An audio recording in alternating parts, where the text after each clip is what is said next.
Madam President. The senator from Wisconsin. Thank you, Madam President, and thank you for covering the presiding chair for a little longer than usual to allow me to make a few words, make an address to the Senate. I rise because it is time for the Senate to stand on the side of protecting our very democracy and the freedom to vote. You know, this used to be a bipartisan issue, and I was proud to know the history that the Voting Rights Act of 1965 passed the Senate 77-19. And in 1982, when it was reauthorized, extending it, President Reagan said, I pledge that as long as I'm in a position to uphold the Constitution, no barrier will come between our citizens and the voting booth. And this bill is a vital part of fulfilling that pledge. When I served in the House of Representatives, the dean of the Wisconsin delegation, Representative Jim Sensenbrenner, a Republican, led the bipartisan effort for the Voting Rights Restoration and Amendments Act of 2006. You know, today, we can't even get a vote in the Senate on the Voting Rights Act. Why have today's Republicans walked so far from those that came before them? There's a simple answer. Too many of my colleagues on the other side of the aisle refused to stand up for democracy and instead chose to stand on the side of Donald Trump and his big lie about the 2020 election being stolen from him. It wasn't. Trump lost fair and square, and President Biden won, and that's simply a fact. And to suggest otherwise is a fraud that undermines people's faith in our very elections. Enough is enough. We must act. We have the responsibility to do so.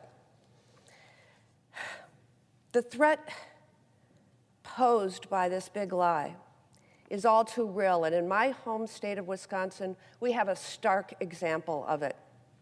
I come from a purple swing state. We have had many, many closely decided elections in recent history.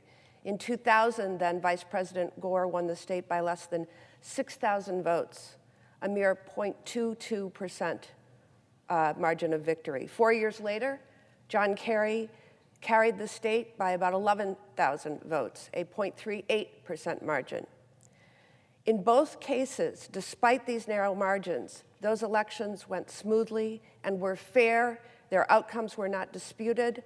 George W. Bush declined to request a recount. No credible person, let alone a leader of a political party or elected official, claimed the election in Wisconsin wasn't fair, free, and properly decided by the voters. Once again, in 2016, we had a pretty close presidential election in Wisconsin, and another equally as close one in 2020. President Biden won Wisconsin by about 20,000 votes, a margin of victory of 0.63%. In 2020, Wisconsinites exercised their right to vote in record numbers. More than 75% of eligible Wisconsinites voted. Wisconsin voters broke the record for highest turnout ever measured in the state, with every one of Wisconsin's 72 counties producing an increase in turnout, benefiting both presidential candidates. Wisconsin state and local officials and citizens volunteered from both political parties, did heroic work to ensure our election was smooth, safe, and fair. They took important steps to make our election system work safely and securely for all voters while the COVID-19 pandemic raged in my home state. Wisconsinites cast their ballots for Democrats and Republicans up and down the ballot, and after Wisconsin county clerks in all 72 counties canvassed the results, Joe Biden won with a margin of over 20,000 votes. The voters of Wisconsin chose Joe Biden and Kamala Harris to receive our state's 10 certified electoral votes. But the scrutiny of those election results through the channels provided by law continued. After an official vote count showed Trump lost, his campaign requested a recount and targeted Wisconsin's two most diverse counties, Milwaukee and Dane. When the recount was completed, it came as nobody's surprise that it didn't change the outcome. Trump lost and President Biden won. The votes had been counted and recounted, but that did not stop President Trump from filing a lawsuit trying to throw out 220,000 legal votes in Wisconsin. Fortunately, our state's highest court rejected this attempt to disenfranchise Wisconsin voters and find more votes for himself. As two Wisconsin Supreme Court justices wrote, concurring with the majority decision dismissing Trump's campaign case, the evidence shows that despite a global pandemic, more than 3.2 million Wisconsinites performed their civic duty. More importantly, as it relates to this lawsuit, these voters followed the rules that were in place at the time. To borrow Justice Hagedorn's metaphor, Wisconsin voters complied with the election rulebook. No penalties were committed, and the final score was the result of a free and fair election. But that wasn't the end of the road for Republican efforts to sow distrust in the 2020 results in Wisconsin. In February 2021, a committee of the Republican-controlled Wisconsin State Legislature, by a party-line vote, directed the nonpartisan Legislative Audit Bureau to review the administration of the 2020 election. The Bureau, according to its report, spoke with the staff of the bipartisan Wisconsin Elections Commission and surveyed all 1,835 municipal clerks and 72 county clerks in the state. They also reviewed a host of records regarding the election, including a total of 45 sworn complaints pertaining to the election that had been filed with the Elections Commission. In October, the Bureau issued its report, which did not find any evidence of widespread voter fraud or wrongdoing in the election. Separately, a conservative think tank, the Wisconsin Institute for Law and Liberty, conducted its own review of the election. Their report, released December 2021, also concluded that there was no evidence of widespread voter fraud in Wisconsin. In fact, or the fact is, that our bipartisan Wisconsin Elections Commission conducted a free, fair, safe, and secure election, just as local elections clerks did across our state. Trump has still not provided any credible evidence of voter fraud or election irregularities. In fact, federal judges appointed by Trump rejected on the merits his false claims about the Wisconsin election. Despite all of this, the Republican leadership of the Wisconsin legislature authorized yet another sham process to question the integrity of the 2020 elections. With a budget of at least $680,000 of Wisconsin taxpayer dollars to boot, I would be remiss if I didn't point out that this unnecessary partisan charade came shortly after the former president called out these Republican leaders by name for trying to prevent a forensic audit of the election results. This was no mere coincidence. Wisconsin state Republicans named Michael Gableman to lead this effort after he famously said, and without evidence, right after the November election, that it was somehow stolen. That's who's leading this probe. In August, Gableman traveled to Arizona on Wisconsin taxpayers' dime to learn about that state's widely discredited audit supported by the cyber ninjas. Then he was off to South Dakota. Order, please. Take your conversations off the floor. Then he was off to South Dakota to attend a symposium on voter fraud led by my pillow chief executive and infamous conspiracy theorist Mike Lindell.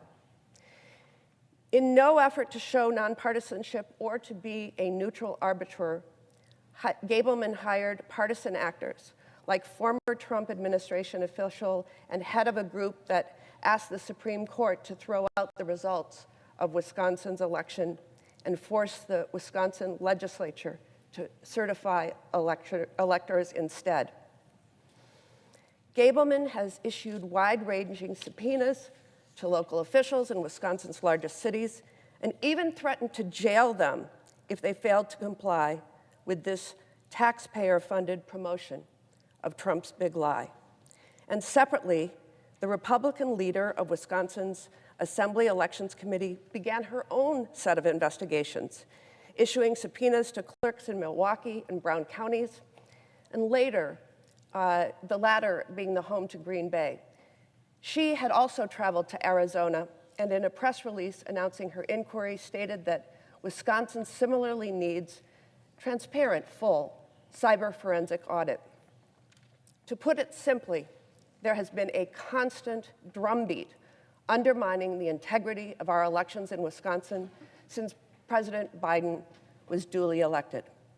Casting doubt and undermining confidence in our elections has real consequences.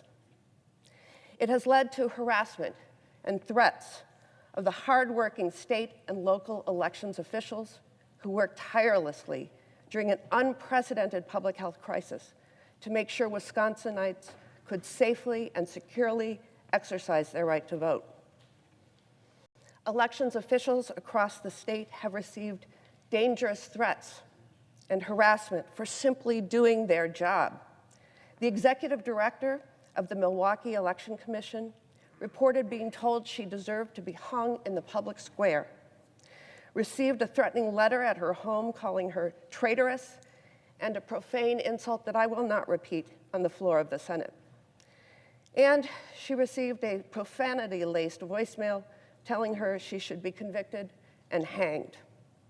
Another Wisconsin clerk reported being called every name you can imagine and receiving threats that led to a local police department having to conduct a security review of the clerk's office, and the clerk feeling the need to install a camera at her house for security.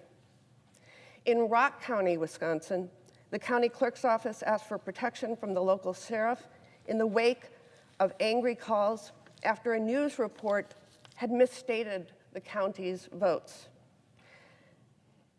One of the members of the Wisconsin Elections Commission had pictures of her home posted on social media and received threatening messages about her children. Even elected officials are attacking the role of these individuals in administering our elections. A Republican sheriff has called for the 5 members of the bipartisan Wisconsin Election Commission to face criminal charges for guidance they provided during the pandemic about collecting absentee ballots from nursing homes. Madam President, let's be clear. On January 6th, 2021, Donald Trump not only incited a violent insurrection against our democracy, he also incited an ongoing attack on voting rights across America. Across the country, we've seen more than 400 bills that restrict access to voting that have been introduced in 49 states. In Wisconsin, the Republican-controlled state legislature has advanced legislation curtailing voting rights and putting up barriers to make it harder to vote. Last year, they passed measures that would make it harder for voters to turn in their absentee ballots. They have passed legislation that threatens election officials with felonies for assisting voters with minor issues on their ballots. And they want to make it harder for people with disabilities who cannot make it into the polls to exercise their right to vote. Thankfully, our Wisconsin governor has vetoed these measures.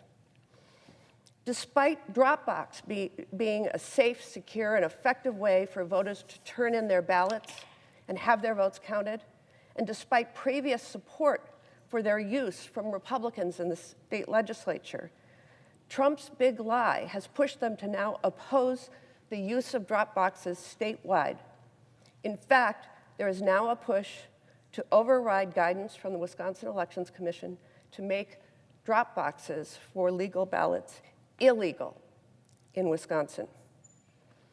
At the same time, the Republicans in the state legislature are advancing a redistricting proposal that will double down on Wisconsin's unprecedented level of hyper-partisan gerrymandering, where politicians pick their voters instead of people choosing their elected officials.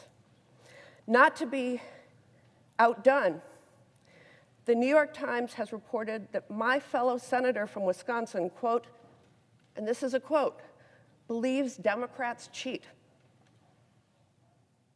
This false accusation was accompanied by a proposal from this U.S. senator to change the rules in Wisconsin and have the Republican-controlled legislature seize control over the administration of our elections, taking this nonpartisan process out of the hands of our bipartisan independent Wisconsin State Elections Commission. As was reported, quote, Senator Ron Johnson, a Republican, said that GOP state lawmakers should unilaterally assert control over federal elections, claiming that they had the authority to do so even if Governor Tony Evers, a Democrat, stood in their way.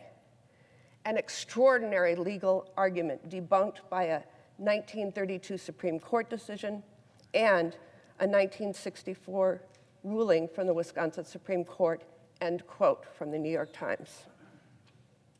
For my part, I believe voting rights are fundamental to our democracy, and that is why I will keep on working to pass the John Lewis Voting Rights Advancement Act and the Freedom to Vote Act, so we stop voter suppression efforts and protect the right to vote.